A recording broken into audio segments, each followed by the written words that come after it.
നമസ്കാരം, സിജുരാജൻ.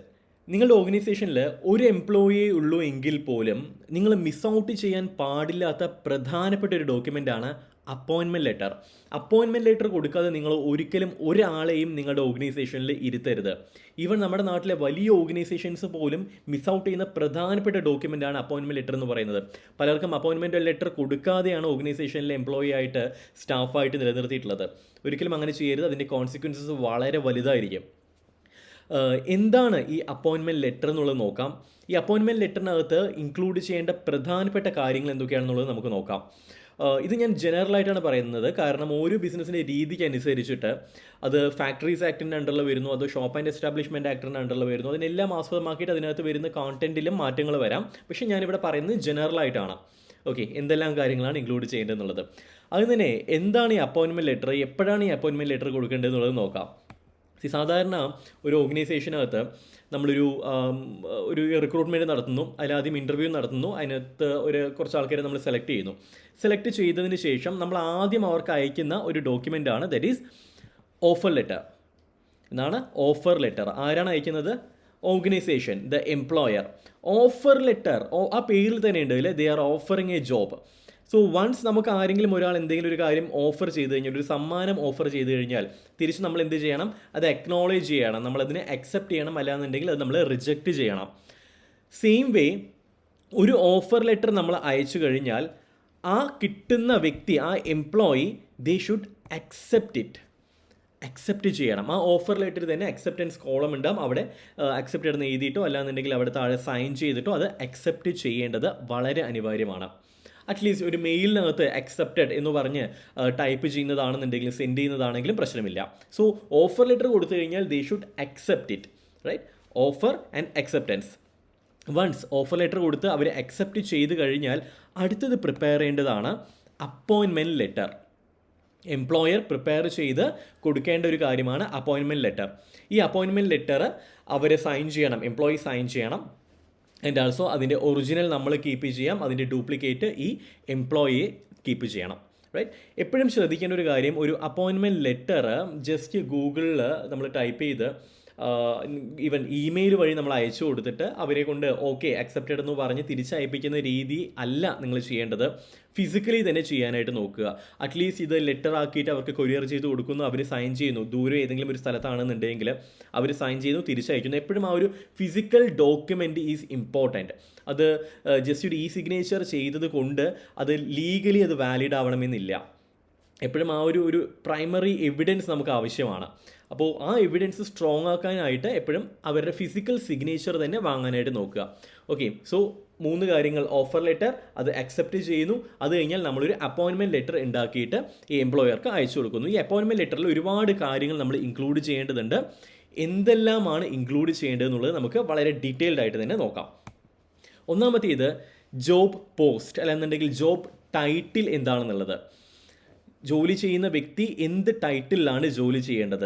ഒരു sales executive ആണോ, സെയിൽസ് അസോസിയേറ്റ് ആണോ, അതൊരു മാർക്കറ്റിംഗ് ഹെഡ് ആണോ, മാർക്കറ്റിംഗ് മാനേജർ ആണോ, അതോ മാർക്കറ്റിംഗ് അസോസിയേറ്റ് ആണോ, അല്ലെന്നുണ്ടെങ്കിൽ ഒരു ഓഫീസ് ബോയ് ആണോ? എന്താണെന്നുള്ളത് ആ ഒരു ടൈറ്റിൽ വളരെ ഇമ്പോർട്ടൻ്റ് ആണ്. ആ ടൈറ്റിൽ വെച്ചിട്ടായിരിക്കും നാളെ ഇവരെ അറിയപ്പെടുന്നത്. സോ ആ ടൈറ്റിൽ വളരെ ഇമ്പോർട്ടൻ്റ് ആണ്. നിങ്ങൾ ഏത് ജോബ് പോസ്റ്റാണ് അവർക്ക് കൊടുക്കുന്നത് എന്നുള്ളത്, ദാറ്റ് ഈസ് ഇമ്പോർട്ടൻറ്റ്. ഏറ്റവും ബേസിക് ആയിട്ട് എഴുതേണ്ട ഒരു കാര്യം. രണ്ടാമത്തേത് ജോബ് ഡിസ്ക്രിപ്ഷനാണ്. എന്തൊക്കെയാണ് ഈ ജോബ് ഡിസ്ക്രിപ്ഷനിൽ വരേണ്ടത്?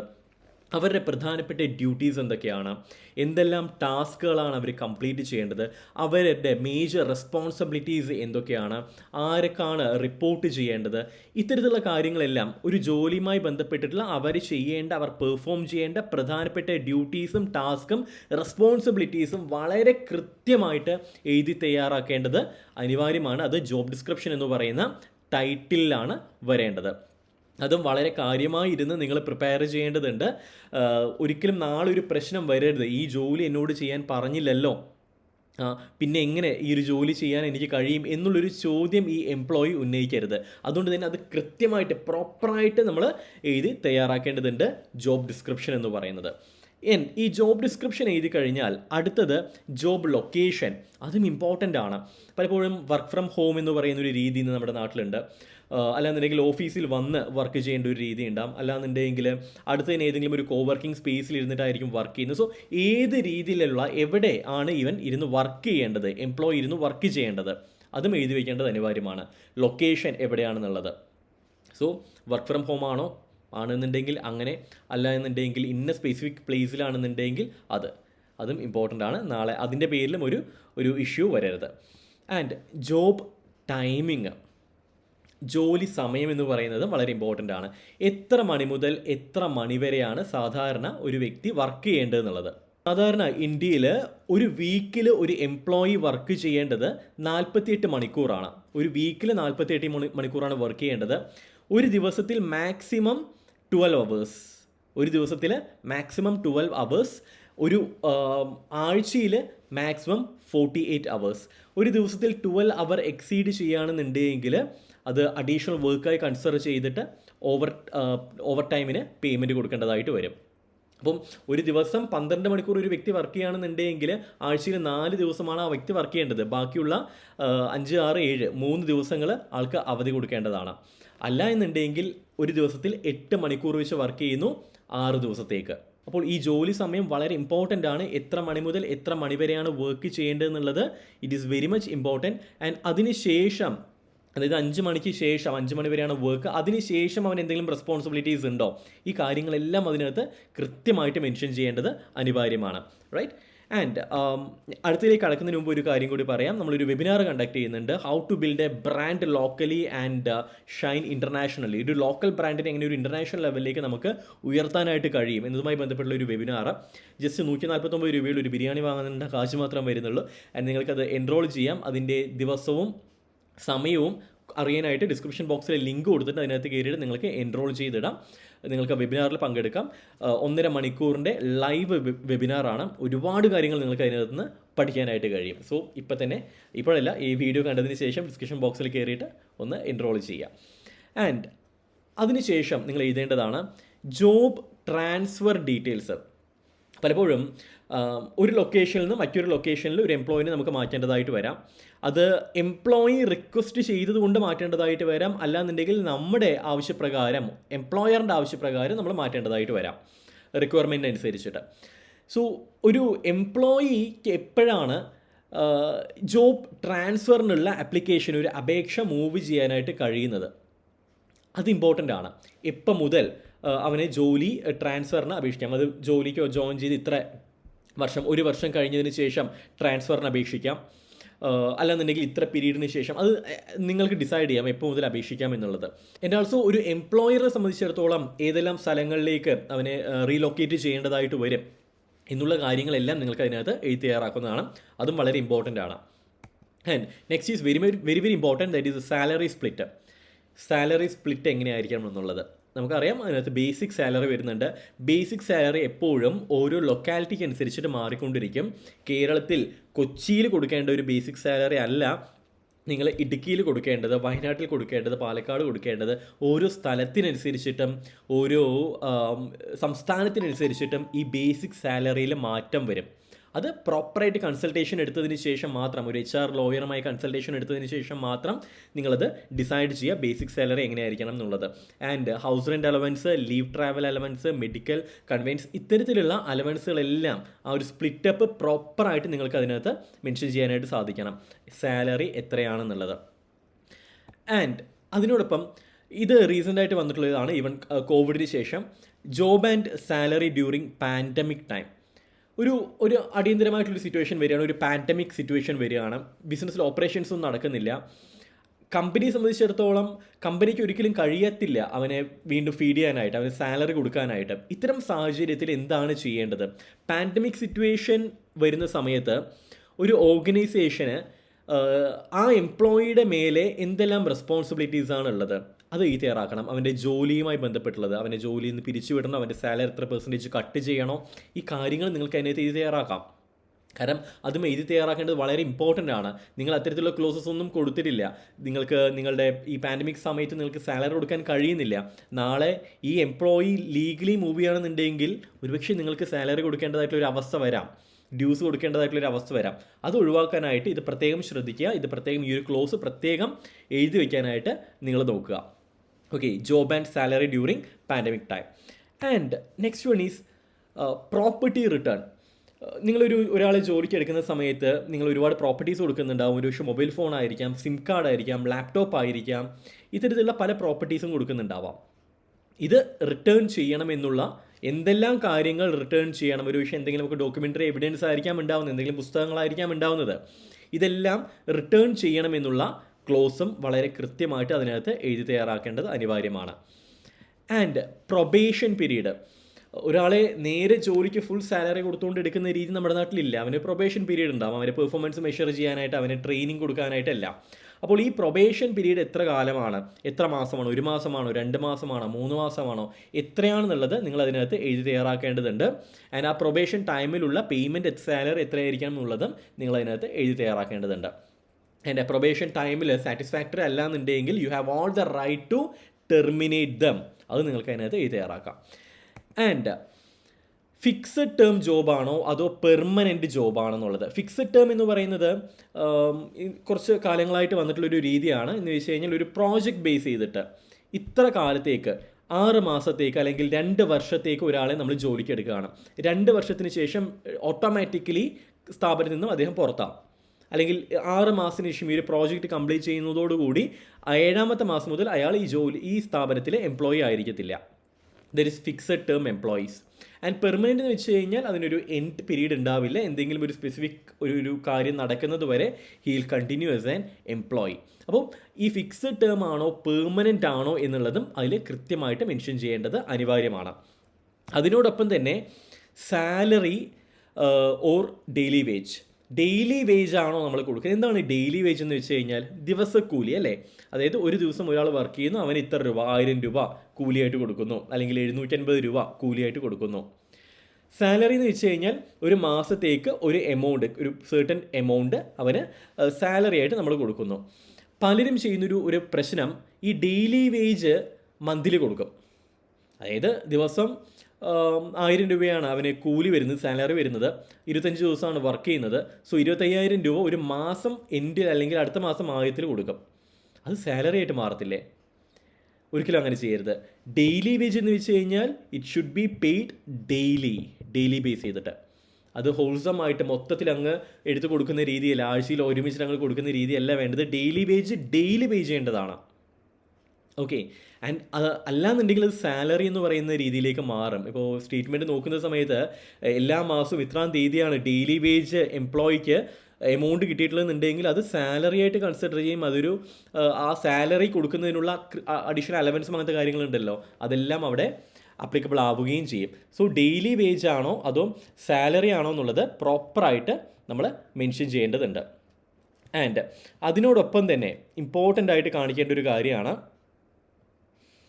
അസംഷൻസ്. എന്താണ് ഈ അസംഷൻസ്? പ്രധാനപ്പെട്ട ഒരു അസംഷൻസാണ് സാലറി. പ്രധാനപ്പെട്ട ഒരു അസംഷനാണ് ബോണസ്. ഓണത്തിന് ബോണസ് കൊടുക്കണം, അതൊരു അസംഷനാണ്. ലീഗലി പറയുന്നില്ല ഓണത്തിന് നിങ്ങൾ ബോണസ് കൊടുക്കണം എന്നുള്ളത്. ക്രിസ്മസിന് ബോണസ് കൊടുക്കണം, നിയമപ്രകാരം പറയുന്നില്ല ക്രിസ്മസിന് നിങ്ങൾ ബോണസ് കൊടുക്കണം എന്നുള്ളത്. പക്ഷേ ബോണസ് ആക്ട് ഉണ്ട്, ബോണസ് ആക്ട് 1965. ഈ ബോണസ് ആക്ട് 1965 പറയുന്നത് നിങ്ങളുടെ ഓർഗനൈസേഷനിൽ 20 എംപ്ലോയീസിൽ കൂടുതൽ ഉണ്ട് എന്നുണ്ടെങ്കിൽ you have to give bonus. നിങ്ങൾ ബോണസ് കൊടുക്കണം. എത്രയാണ് ബോണസ് കൊടുക്കേണ്ടത്? അവൻ്റെ ഇയർലി സാലറിയുടെ 8.33% എങ്കിലും അവന് ബോണസായിട്ട് കൊടുക്കണം. അല്ല എന്നുണ്ടെങ്കിൽ 100 രൂപ, വിച്ച് എവർ ഈസ് ഹയർ. ഏതാണോ ഏറ്റവും കൂടുതൽ, 8.33% of the yearly salary or 100 rupees, which ever is higher, അത് ബോണസായിട്ട് കൊടുത്തിട്ടുണ്ടാവണം. ക്ലിയർ? ആൻഡ് ഈ ബോണസ് ഒരിക്കലും 20% അവൻ്റെ സാലറിയുടെ അല്ലെങ്കിൽ വേജിൻ്റെ 20% എക്സീഡ് ചെയ്യരുത്, 20% കൂടുതൽ ആവരുത്. സോ 8.33% to 20% ആയിരിക്കണം അവന് കൊടുക്കേണ്ട ബോണസ്. ഓക്കെ, അത് കൃത്യമായിട്ട് നിങ്ങൾ അതിനകത്ത് എഴുതി തയ്യാറാക്കണം. ബോണസ് എപ്പോഴായിരിക്കും കിട്ടുന്നത് എന്നുള്ളത് അത് നിങ്ങൾക്ക് ഡിസൈഡ് ചെയ്യാം, എപ്പോൾ കൊടുക്കണമെന്നുള്ളത് നിങ്ങൾക്ക് ഡിസൈഡ് ചെയ്യാം. ഓക്കെ, സോ ഇത്തരത്തിലുള്ള കുറേ അസംഷൻസ് ആൾക്കാർ ഈ എംപ്ലോയീസ് ഇങ്ങനെ മനസ്സിൽ വെച്ചിട്ടുണ്ടാവും. നമുക്ക് ഓക്കെ ഓണത്തിന് ബോണസ് കിട്ടും, ക്രിസ്മസിന് വിഷുവിന് ബോണസ് കിട്ടും. നോ, അത് പ്രോപ്പറായിട്ട് നിങ്ങൾ എഴുതി തയ്യാറാക്കുക, ബോണസ് നിങ്ങൾ എപ്പോഴായിരിക്കും കൊടുക്കുന്നത് എന്നുള്ളത്. അതുപോലെ തന്നെ ലീവ് പോളിസി ഇമ്പോർട്ടൻ്റ് ആയിട്ടുള്ളൊരു കാര്യമാണ്. എപ്പോഴൊക്കെയാണ് ലീവ് എടുക്കാൻ കഴിയുന്നത് എന്നുള്ളത്. വീക്ക്ലി ആണോ, ഹോസ്പിറ്റൽസിലൊക്കെ ആണെന്നുണ്ടെങ്കിൽ വീക്ക്ലി ലീവ് ആയിരിക്കും വരുന്നത്. ഇപ്പോൾ ഡോക്ടേഴ്സിന് നമുക്ക് ഞായറാഴ്ച ലീവ് കൊടുക്കാൻ കഴിയത്തില്ല, അല്ലെങ്കിൽ നേഴ്സുമാർക്ക് ഞായറാഴ്ച ലീവ് കൊടുക്കാൻ കഴിയത്തില്ല. കാരണം അത് 24 മണിക്കൂറും ആഴ്ചയിൽ 7 ദിവസം പ്രവർത്തിക്കേണ്ട സ്ഥാപനങ്ങളാണ്. അപ്പോൾ വീക്ക്ലി വൺസ് ആയിരിക്കും ലീവ് കൊടുക്കുന്നത്. അത് മ്യൂച്വലി ഡിസൈഡ് ചെയ്യേണ്ടതായിരിക്കാം. മറ്റ് ഡോക്ടേഴ്സ് എല്ലാവരും കൂടി ഡിസൈഡ് ചെയ്തിട്ട് ഓക്കെ ഞാൻ ഈ തിങ്കളാഴ്ച ലീവ് എടുക്കാം, നീ ചൊവ്വാഴ്ച ലീവ് എടുത്തോളൂ, അങ്ങനെ മ്യൂച്വലി ഡിസൈഡ് ചെയ്യേണ്ടതായിരിക്കാം. അങ്ങനെയാണെന്നുണ്ടെങ്കിൽ അത് അവിടെ മെൻഷൻ ചെയ്യണം. അല്ല, നിങ്ങൾക്ക് നിങ്ങളുടേതായിട്ടുള്ളൊരു സ്ഥാപനത്തിന് ഹോളിഡേ ഉണ്ട്, ഞായറാഴ്ചയാണെന്നുണ്ടെങ്കിൽ അതവിടെ കൊടുക്കാം. അതല്ല അവന് ലീവ് എടുക്കാൻ കഴിയുന്ന സിക്ക് ലീവ് ആണെന്നുണ്ടെങ്കിൽ, ബാക്കി ലീവ്സൊക്കെ ആണെന്നുണ്ടെങ്കിൽ ആ ലീവുമായി ബന്ധപ്പെട്ടിട്ടുള്ള എല്ലാ കാര്യങ്ങളും അതിനകത്ത് എഴുതി തയ്യാറാക്കേണ്ടത് അനിവാര്യമാണ്. ആൻഡ് അടുത്തതാണ് കോൺഫിഡൻഷ്യാലിറ്റി ക്ലോസ്. എന്താണ് ഈ കോൺഫിഡൻഷ്യാലിറ്റി ക്ലോസ് എന്ന് വെച്ച് കഴിഞ്ഞാൽ, ബിസിനസ്സിനകത്ത് ഒരുപാട് കാര്യങ്ങൾ രഹസ്യമാക്കി വെക്കേണ്ടതുണ്ടാവും അല്ലേ. ഒരുപക്ഷേ പല ഡോക്യുമെൻറ്റ്സും ആയിരിക്കാം, പല രഹസ്യങ്ങളുമായിരിക്കാം, അത് പുറമേ വിടില്ല എന്നുള്ളത് എഴുതി വാങ്ങണം. അത് ഈ പറയുന്ന ഓഫർ ലെറ്റർ, നിങ്ങളുടെ അപ്പോയിൻമെൻറ്റ് ഓർഡറിനകത്ത്, അപ്പോയിൻമെൻറ്റ് ലെറ്ററിനകത്ത് നിങ്ങൾക്ക് എഴുതി തയ്യാറാക്കാം. അല്ലാന്നുണ്ടെങ്കിൽ കോൺഫിഡൻഷ്യൽ ക്ലോസ് സെപ്പറേറ്റ് ആയിട്ട് നിങ്ങൾക്കൊരു പേപ്പറിനകത്ത് എഴുതാം.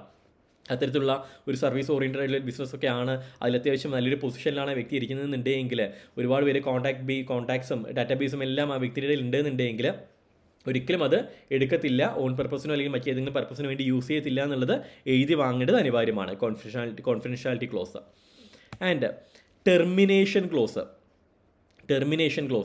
അല്ലാന്നുണ്ടെങ്കിൽ റെസിഗ്നേഷൻ ക്ലോസ്. അതിനകത്ത് ഒരു കാര്യം കൂടെ ആഡ് ചെയ്യേണ്ടതുണ്ട്, ദാറ്റ് ഈസ് റെസിഗ്നേഷൻ ക്ലോസ്. ഒരാൾക്ക് എപ്പോഴാണ് റിസൈൻ ചെയ്യാനായിട്ട് കഴിയുന്നത്? ഒരാൾ ഇത്രയും കാലം മിനിമം വർക്ക് ചെയ്തിട്ടുണ്ടാവണം എന്ന് നമുക്ക് അതിനകത്ത് എഴുതി തയ്യാറാക്കാം. അല്ലാന്നുണ്ടെങ്കിൽ അതിനോടൊപ്പം തന്നെ അടുത്തതാണ് ടെർമിനേഷൻ ക്ലോസ്, അല്ലാന്നുണ്ടെങ്കിൽ റെസിഗ്നേഷൻ ക്ലോസ്. ടെർമിനേഷൻ എന്ന് വെച്ച് കഴിഞ്ഞാൽ ആസ് എൻ എംപ്ലോയർ നമ്മൾ ഒരു എംപ്ലോയിനെ ജോലിയിൽ നിന്ന് പിരിച്ചുവിടുന്നു. മറ്റൊന്ന് റെസിഗ്നേഷൻ, ഒരു എംപ്ലോയി സ്വയമേ ആ ജോലിയിൽ നിന്ന് പിരിഞ്ഞു പോകുന്നു. That is resignation. ഇത്തരത്തിൽ റെസിഗ്നേഷൻ ചെയ്യുന്ന സമയത്ത്, ഒരു റെസൈൻ ലെറ്റർ കൊടുക്കുന്ന സമയത്ത്, റെസിഗ്നേഷൻ ലെറ്റർ കൊടുക്കുന്ന സമയത്ത് സാധാരണ ഒരു നോട്ടീസ് പീരീഡ് വെക്കാറുണ്ട് അല്ലേ. കാരണം പെട്ടെന്ന് ഒരു ദിവസം നാളെ മുതൽ ഞാൻ ജോലിക്ക് വരുന്നില്ല എന്ന് പറഞ്ഞു കഴിഞ്ഞാൽ അവിടെ നഷ്ടം സംഭവിക്കുന്നത് ആ ഓർഗനൈസേഷനാണ്. അതുകൊണ്ട് തന്നെ നോട്ടീസ് പീരീഡ് വെക്കാറുണ്ട്. നോട്ടീസ് പീരീഡിൻ്റെ കാലം നിങ്ങൾക്ക് ഡിസൈഡ് ചെയ്യും എത്ര വേണമെന്നുള്ളത്. സാധാരണ 1 മാസമാണ്, 30 days ആണ് വരുന്നത്. അപ്പോൾ ഈ 30 days ആ വ്യക്തി ഈ റെസിഗ്നേഷൻ ലെറ്റർ കൊടുത്ത് 30 days ആ വ്യക്തി ആ ഓർഗനൈസേഷനിൽ വർക്ക് ചെയ്യേണ്ടതുണ്ട്. ആ 30 days കൊണ്ട് നമ്മൾ എംപ്ലോയേഴ്സ് പുതിയ ആൾക്കാരെ അന്വേഷിക്കേണ്ടതുണ്ട്. ഈ 30 days അവൻ ജോലി എടുക്കുന്നതിൻ്റെ സാലറി നമ്മൾ കൊടുക്കേണ്ടതുണ്ടോ? പല ഓർഗനൈസേഷൻസും അത് കൊടുക്കാറില്ല. ഓർഗനൈസേഷൻ നിർബന്ധമായിട്ടും കൊടുക്കണം. അവൻ ജോലി എടുത്തു എന്നുണ്ടെങ്കിൽ ആ 30 days സാലറി അവന് കൊടുത്തിട്ടുണ്ടാവണം. അല്ലെങ്കിൽ എത്ര ദിവസമാണ് ജോലി ചെയ്യുന്നത് അത്രയും ദിവസം സാലറി അവന് കൊടുത്തിട്ടുണ്ടാവണം. ആൻഡ് ആൾസോ 30 days മുമ്പാണ് അവൻ നിർത്തി പോകുന്നതെന്നുണ്ടെങ്കിൽ ആ 30 ദിവസത്തെ സാലറി അവൻ്റെ കയ്യിൽ നിന്ന് നമുക്ക് വാങ്ങാനായിട്ടുള്ള റൈറ്റ്സും ഉണ്ട്. ഓക്കെ, അപ്പോൾ അവൻ ഇന്ന് റെസിഗ്നേഷൻ ലെറ്റർ തരുന്നു, നാളെ അവൻ പിരിഞ്ഞു പോവുകയാണ്. 30 days സാലറി എത്രയാണോ അത് അവൻ്റെയും നമുക്ക് വാങ്ങാനായിട്ട് കഴിയും, എംപ്ലോയിൻ്റെയും നമുക്ക് വാങ്ങാനായിട്ട് കഴിയും. അല്ല, 30 days ഒരാൾ വർക്ക് ചെയ്യുകയാണെന്നുണ്ടെങ്കിൽ ആ 30 days സാലറി നമ്മൾ കൊടുക്കേണ്ടതും അനിവാര്യമാണ്. അതൊരിക്കലും മറക്കരുത്. പല ഓർഗനൈസേഷൻസും ചെയ്യുന്ന ഒരു പ്രശ്നം കൂടിയാണത്. So this is very important. And also termination close. ഒരാൾ നമ്മൾ പിരിച്ചു വിടുന്ന സമയത്ത് നമ്മൾ 1 മാസത്തെ നോട്ടീസ് പീരീഡ് നമ്മൾ കൊടുക്കണം. 1 മാസത്തിനുള്ളിൽ അവൻ്റെ സമയം കണ്ടെത്താനായിട്ട്, മറ്റൊരു ജോലി കണ്ടെത്താനായിട്ടുള്ളൊരു സമയം നമ്മൾ കൊടുക്കേണ്ടതും അത്യാവശ്യമാണ്. അപ്പോൾ ഇത്രയും കാര്യങ്ങൾ, 15ഓളം കാര്യങ്ങളാണ് ഏറ്റവും ബേസിക്കായിട്ട് ഒരു അപ്പോയിൻമെൻറ്റ് ലെറ്ററിനകത്ത് വരേണ്ടത്. ഇത് ഓരോ ജോലിക്കും സെപ്പറേറ്റ് ആയിട്ട് നമ്മൾ ഉണ്ടാക്കേണ്ടത് അനിവാര്യമാണ്. ഓരോ ജോലിക്കും സെപ്പറേറ്റ് ഉണ്ടാക്കാൻ ഓരോ ജോലിയുടെ സ്വഭാവത്തിനനുസരിച്ചിട്ട് നമ്മൾ വളരെ ഡീറ്റെയിൽഡ് ആയിട്ട് ഒരു കൺസൾട്ടൻറ്റിനെ വെച്ചുകൊണ്ട് തന്നെ നിങ്ങൾ ഉണ്ടാക്കേണ്ടതുണ്ട്. ഓരോ എംപ്ലോയിക്കും സെപ്പറേറ്റ് ആയിട്ട് ഉണ്ടാക്കേണ്ട ആവശ്യം വരുന്നില്ല. ഓരോ ഡിവിഷൻ ജോബ്സ് ആണെന്നുണ്ടെങ്കിൽ ആ ഡിവിഷനിൽ എല്ലാത്തിനും കൂടെ ഒരു അപ്പോയിൻമെൻറ്റ് ലെറ്റർ നിങ്ങൾ ഉണ്ടാക്കേണ്ടതുണ്ട്. കാരണം ലീഗലി നാളെ ഒരു വിഷയം വരരുത്.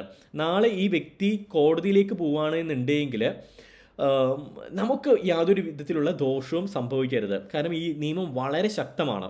അതുകൊണ്ട് എപ്പോഴും ശ്രദ്ധിക്കേണ്ടത് അനിവാര്യമാണ്. അപ്പോൾ ഈ 15 കാര്യങ്ങളൊന്ന് ഓർത്തിരിക്കുക.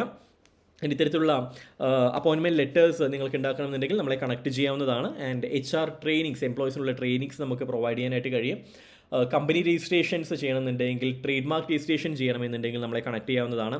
ആൻഡ് ഓൺലൈൻ കൺസൾട്ടേഷൻ ബുക്ക് ചെയ്യണമെന്നുണ്ടെങ്കിൽ sijurajan.com എന്ന് പറയുന്ന സൈറ്റിനകത്ത് കയറിയിട്ട് നിങ്ങൾക്ക് ബുക്ക് ചെയ്യാം. ആൻഡ് ആൾസോ എൻ്റെ കോഴ്സസ് നിങ്ങൾക്ക് അറ്റൻഡ് ചെയ്യണമെന്നുണ്ടെങ്കിൽ sijurajan.com എന്ന് പറയുന്ന പേജിനകത്ത് തന്നെ നിങ്ങൾക്ക് കോഴ്സസിൻ്റെ ലിങ്ക് കൂടി ഉണ്ടാവും. അല്ലാന്നുണ്ടെങ്കിൽ learnwithsiju.com www.learnwithsiju.com എന്ന് പറയുന്ന സൈറ്റിനകത്ത് കയറി കഴിഞ്ഞാൽ എൻ്റെ കോഴ്സിലും നിങ്ങൾക്ക് അറ്റൻഡ് ചെയ്യാവുന്നതാണ്. റൈറ്റ്. ആൻഡ് വെബിനാറിൽ നിങ്ങൾക്ക് എല്ലാവർക്കും ജോയിൻ ചെയ്യാം. സോ ഇത്രയും കാര്യങ്ങളാണ്. മറ്റൊരു വിഷയമായിട്ട് കാണാം. അതുവരെ Sijurajan signing off. Good bye.